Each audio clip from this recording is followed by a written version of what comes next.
ప్రశ్నించినందుకే నాగవెల్లి రాజలింగమూర్తిని హత్య చేశారన్నారు మంత్రి కోమటిరెడ్డి వెంకటరెడ్డి. 10 ఏళ్ల పాటు బీఆర్ఎస్ అరాచకాలు చేసిందన్నారు ఆయన. మేడిగడ్డపై కోర్టులో వాదనలు జరుగుతున్నాయని తెలిపారు కోమటిరెడ్డి వెంకటరెడ్డి.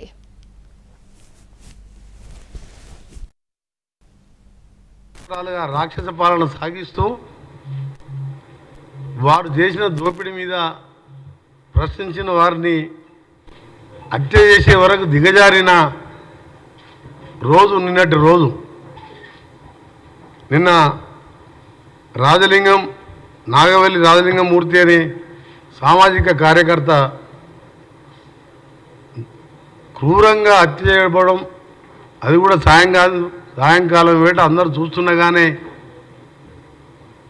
హత్య గావించబడడం చాలా బాధాకరం. దాన్ని తీవ్రంగా కాంగ్రెస్ పార్టీ పక్షాన, తెలంగాణ ప్రజల పక్షాన కూడా దీన్ని తీవ్రంగా ఖండిస్తున్నాం.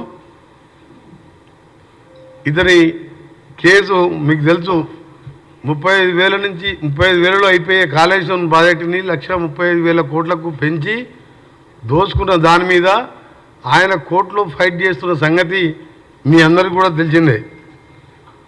అది ఆర్గ్యుమెంట్స్ కూడా నడుస్తున్నాయి.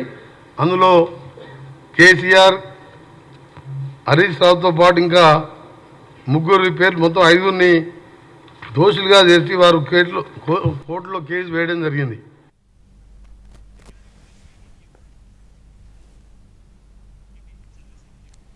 ప్రశ్నించినందుకే నాగవెల్లి రాజలింగమూర్తిని హత్య చేశారన్నారు మంత్రి కోమటిరెడ్డి వెంకటరెడ్డి. 10 ఏళ్ల పాటు బీఆర్ఎస్ అరాచకాలు చేసిందన్నారు. మేడిగడ్డపై కోర్టులో వాదనలు జరుగుతున్నాయని తెలిపారు కోమటిరెడ్డి వెంకటరెడ్డి.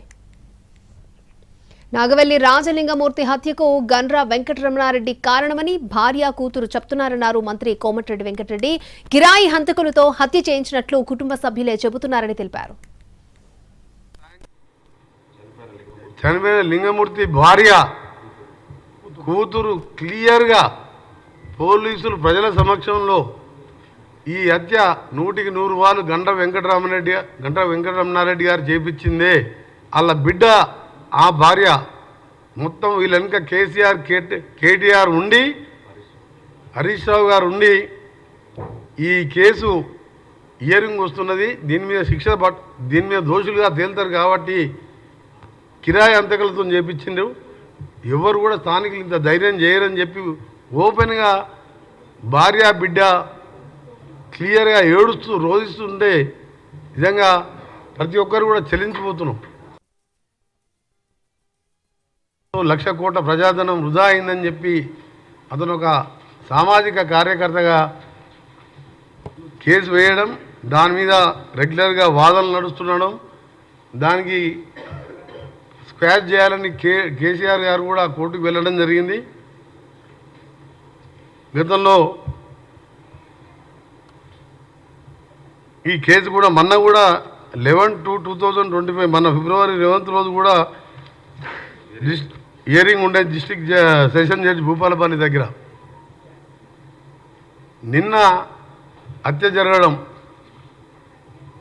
నిజంగా టీఆర్ఎస్ హత్యా రాజకీయాలు, టీఆర్ఎస్ కుళ్ళు రాజకీయాలతో పాటు మా ప్రభుత్వం వచ్చిన 2-3 రోజులకెళ్ళే ఈ ప్రభుత్వం ఉండదు, ఈ ప్రభుత్వాన్ని అప్రతిష్ట పాలు చేసే కార్యక్రమం పెట్టుకొని ప్రతిపక్ష నాయకుడున్న పెద్ద మనిషి 10 ఏళ్ళు ముఖ్యమంత్రి ఉండి ఫామ్ హౌస్కి పరిమితమై కొడుకుని, అల్లుని రోడ్ల మీద వదిలిపెట్టి, 10 మంది చిల్లరగాలను వదిలిపెట్టి ప్రభుత్వం మీద లేనిపోని అభండాలు వేస్తూ, అవన్నీ ఒకవైపు. కానీ నిన్న జరిగిన హత్య మాత్రం చాలా బాధాకరం. దీనికంటే ముందు సంజీవ్ రెడ్డి అనే అడ్వకేట్ కూడా హార్ట్ అటాక్తో చనిపోవడం జరిగింది. అది కూడా అనుమానాస్పదే.